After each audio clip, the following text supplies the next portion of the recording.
अध्यक्ष महोदय जी, यहाँ कहा गया है कि हम जो कदम उठा रहे हैं मुसलमानों को नुकसान होगा। कई लोगों ने कहा ये अनकॉन्स्टिट्यूशनल है, गैर कानूनी है और मुसलमानों का हक छीना जा रहा है। अलग अलग तरीके से लोगों ने अपना बात को रखा है। ठीक है, बात रखने का अधिकार है, लेकिन मैं बहुत ही साफ तरीके से ये सारे जो आरोप लगाए हैं उसको मैं खारिज करना चाहता हूं।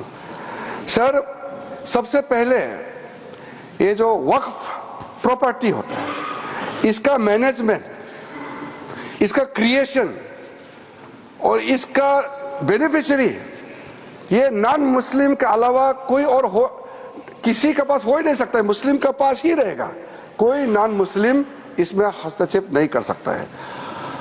जो वाकिफ होता है वो एक मुसलमान ही होता है, और जो औकाफ बन जाता है वो प्रॉपर्टी क्रिएट हो जाता है, उसको मैनेजमेंट कौन करता है? मुतावाली, वो भी मुसलमान ही होना पड़ता है।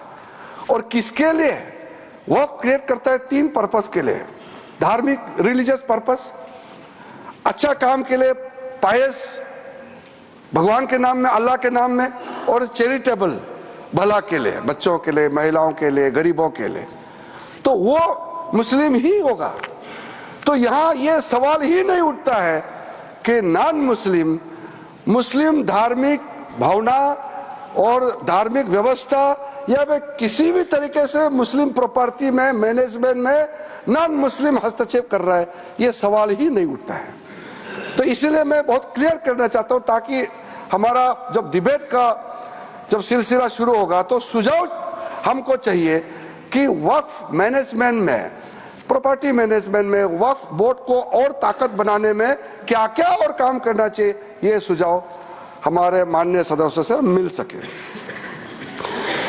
जो इंसान, जो मुसलमान अपना प्रॉपर्टी को ट्रस्ट के माध्यम से अगर चलाना चाहता है वो चला सकता है, उसके लिए कोई बंधन नहीं है।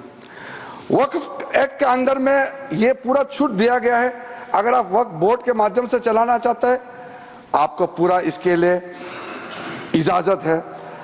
तो चैरिटी कमिश्नर जितना ट्रस्ट प्रॉपर्टीज को देखते हैं, निगरानी करते हैं, व्यवस्था को चेक करता है, उसी प्रकार से वक्फ बोर्ड जो है वक्फ प्रॉपर्टी को सही तरीके से चला रहा है कि नहीं, ये निगरानी करने के लिए वक्फ बोर्ड बनाया गया है।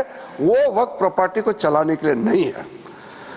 इसलिए ये बात को हम बहुत ही अच्छे तरीके से अगर समझ लेंगे तो बाद में हमारा चर्चा का स्तर भी वो ज्यादा अच्छा रहेगा। हमने सर जो प्रावधान किया है, बेसिकली ट्रांसपेरेंसी को, अकाउंटेबिलिटी को, एफिशिएंसी को, ये 3 बड़ा पैमाना है। जवाबदेही तो होना चाहिए, क्षमता होना चाहिए, पारदर्शिता होना चाहिए। तो ये 3 जो व्यवस्था है, ये हमारा पूरा एक्सरसाइज जो है इस पे केंद्रित होता है। आर्टिकल 25, 26, 30 का हवाला देकर के कई बार लोगों ने हमारा खिलाफ, इस बिल का खिलाफ, इस प्रस्तावना के खिलाफ में लोगों ने कहना शुरू किया है। तो मैं आज जरूर इसका जवाब देना चाहता हूं कि हम किसी का धार्मिक भावना को चोट पहुंचाने के लिए नहीं है। एक मुसलमान वक्फ क्रिएट कर सकता है। अब सबसे जो छोटा आप जो क्रिएट करता है फितरा, सबसे छोटा सर, वो हर मुसलमान, गरीब से गरीब मुसलमान भी क्रिएट करता है। ज़कात आप क्रिएट करते हैं, आप देते हैं, दान देते हैं, उसमें कोई किसी को अधिकार ही नहीं है पूछने का कि हिसाब किताब कैसे किया है। ये आपका अंदर का बात है, आपका फेथ है, इसमें हम हस्तक्षेप कैसे कर सकते हैं? इसलिए बिल्कुल ये बात आप बिल्कुल मत बोलिएगा अपना बात रखते समय कि सरकार या कोई गैर मुसलमान के जो कामकाज में, उसका तौर तरीके में हस्तक्षेप कर रहा है, ये मत बोलिएगा। वैसे तो कोर्ट केसेस बहुत है, मैंने दूसरे सदन में भी कोर्ट करके बताया, यहां मैं फिर से इसको दोहराना चाहता हूं ताकि कोर्ट ने क्या रूलिंग दिया है वो भी क्लियर हो जाए। सैयद फजल पुकाया तंगाल वर्सेस यूनियन ऑफ इंडिया में केरला हाईकोर्ट ने जो ऑब्जर्वेशन और ऑर्डर पास किया, उसमें कहा गया है, I quote, the Waqf board is a statutory body, pure and simple. It is not a representative body of the Muslim community. Waqf property है, इसलिए कोर्ट का जजमेंट बहुत साफ साफ हमारे सामने में दिखाई देता है. इलाहाबाद हाई कोर्ट का जजमेंट है, Hafiz Mohammad Zafar Ahmad versus UP central Sunni board of Waqf. क्या कहा गया है उसमें? High court, a mutawali's right is purely a right of management of the property and is not a proprietary right. The duties of a mutawali are purely of a secular character. His duties are not of a religious character. इसलिए मुतावालिस को ऊपर में निगरानी रखने के लिए वक्फ board बनाया गया है. Tilkayat Shri Govindlalji Maharaj versus state of Rajasthan, उसमें कहा गया है, मैं कोट करता हूं, right to manage the properties of the temple is purely a secular matter and can not be regarded as a religious practice. Property का मैनेजमेंट के बारे में इतना क्लियर कोर्ट ने कहा है. कई केसेस है, मैं बहुत कम आपके सामने में साइट कर रहा हूं. अब मैं 2013 के बारे में आपको बताया, अब उसको थोड़ा सा अंदर घुस के आपको बताऊंगा और आपको भी सुन करके लगेगा कि आज कितना जरूरी था आज जो संशोधन बिल लेकर के हम यहाँ आया है. 2013 में ये जो कमेटी वगैरह जब बनाया, 5 मार्च 2014 में कमेटी 13 में गठन हुआ और पारित हुआ दोनों सदनों में.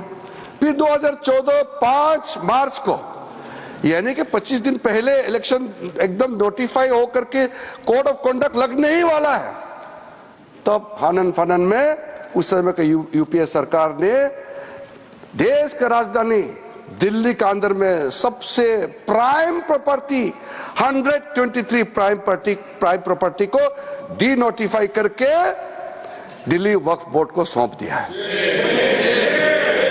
ये प्रॉपर्टी किस मिनिस्ट्री में आता था? Housing and urban affairs ministry का अंदर में आता है.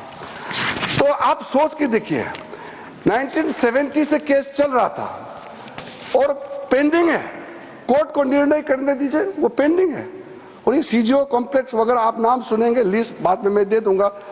ऐसा प्राइम प्रॉपर्टी 123 प्रॉपर्टी को सीधा सीधा एक झटके में आपने हैंडओवर कर दिया. उसके बाद 2013 अमेंडमेंट में आपने क्या कहा? कोई भी आदमी वक्फ क्रिएट कर सकता है. वक्फ क्रिएट करना, जो मैंने बताया, चैरिटेबल रिलीजियस पायस पर्पस के लिए एक मुसलमान अल्लाह के नाम में क्रिएट करता है. अब उसको बदल करके यूपीए सरकार ने यह कह दिया कि कोई भी आदमी वक्फ क्रिएट कर सकता है.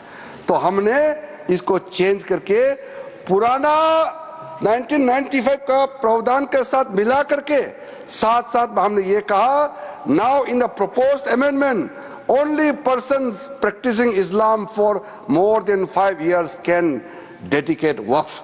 ये हमने क्लियर कर दिया है ताकि इसमें कोई डाउट का कोई गुंजाइश ना हो कि वक्फ क्रिएट कौन कर सकता है. उस समय वक्फ बोर्ड में एक मुसलमान का अंदर में भी कई सेक्ट है, सुन्नी है, सिया है, आगा खानी से, दाऊदी बोरा से, पसमंदा है, बहुत लोग हैं. लेकिन यूपीए सरकार ने कह दिया, हाँ ये डिस्प्यूट करते हैं कई लोग, ये तो दरगाह वाले भी कहते हैं कि कुछ लोग कहते हैं कि तुम लोग मुसलमान ही नहीं है. इस तरह का क्लेम पे मत जाइए. क्लेम यहाँ इस्लाम का स्कॉलर भी बहुत होगा, जानकारी लोग भी बहुत है, लेकिन मैं ये नहीं कह रहा हूं कि आप जो कह रहे हैं, मैं जो कह रहा हूं वो सत्य है. मैं क्लेम के बारे में बता रहा हूं कि लोग कहते हैं कि ये मुसलमान नहीं है या ये इस ग्रुप में, उस ग्रुप में. मैं यहाँ डेफिनेशन देने नहीं जा रहा हूं. हम सिर्फ ये कह रहे हैं कि हमने जो नया प्रावधान लेके आया उसमें हर वक्फ बोर्ड में मुसलमानों में जो रिकॉग्नाइज्ड सेक्ट है सब मिल करके वक्फ बनेगा. उसमें सुन्नी भी होगा, सिया भी होगा और जितने बाकी जो पिछड़े वर्ग है वो भी वक्फ बोर्ड में मेंबर होगा. ताकि सबका इंटरेस्ट का ख्याल रखा जा सकता है। इसमें तो किसी का आपत्ति होने का कोई सवाल ही नहीं होना चाहिए। हम इतना इंक्लूसिव बना रहे हैं। उसके बाद सर, सेंट्रल वर्क काउंसिल में जो हमने प्रावधान रखा है, ताकि आप भी अच्छा लगे कि हमने कितना आपका पुराने रिकमेंडेशन को ध्यान में रखते हुए प्रावधान रखा है। Out of 22 members in the central work council, not more than 4 will be non-Muslims, including ex-officio members. In that case, the Minister of Minority Affairs. There will be 3 members of Parliament. और member of parliament तो किसी के धर्म हो सकता है। ये नहीं कहना कि ये इस जाति का MP है इसलिए ये मेंबर नहीं हो सकता है।